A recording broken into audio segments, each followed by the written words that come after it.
Batman number 38 by Tom King and Travis Moore. Bruce Wayne is summoned to the home of Matthew Warner, a young socialite who lost his parents in a similar way. His butler calls him Master Bruce, an inside joke his dad used to make. The boy is despondent, and Bruce is determined to solve his case. Meanwhile, at the jail, Victor Zsasz makes 2 new cuts on his arm. Later, Batman and Commissioner Gordon walk the crime scene. The Warners were cut up in the serial killer's familiar fashion. When Batman goes to the jail to interview him, he doesn't get much, but after checking the tape, the killer was in the prison the entire time. Batman reviews the letter Zsasz used to make the cuts, and in it is a hidden message. Being the ever-thinking detective, he cracks the code and heads to an address, finding 2 more butchered bodies. When he goes back to the jail, he asks again, but realizes there's no way Zsasz could be responsible. Bruce goes back to the Warner's house and reassures Matthew that his parents' killers will be brought to justice. Later, another 2 bodies show up, this time with their hands in a clock pattern, and Bat sees evidence of Two-Face.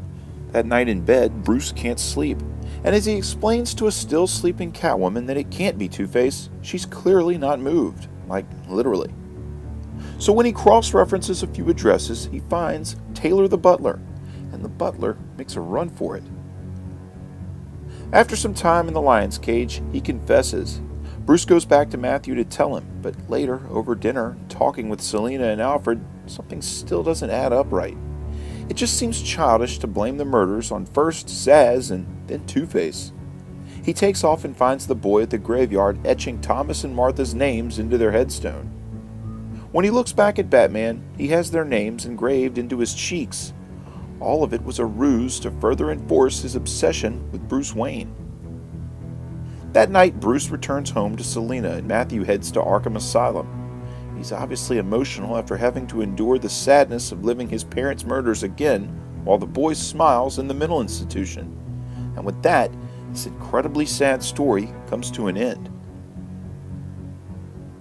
While Tom King has almost flawlessly mastered the art of one-shots, the real story to me is how he can literally top the previous single-story books every time he writes another.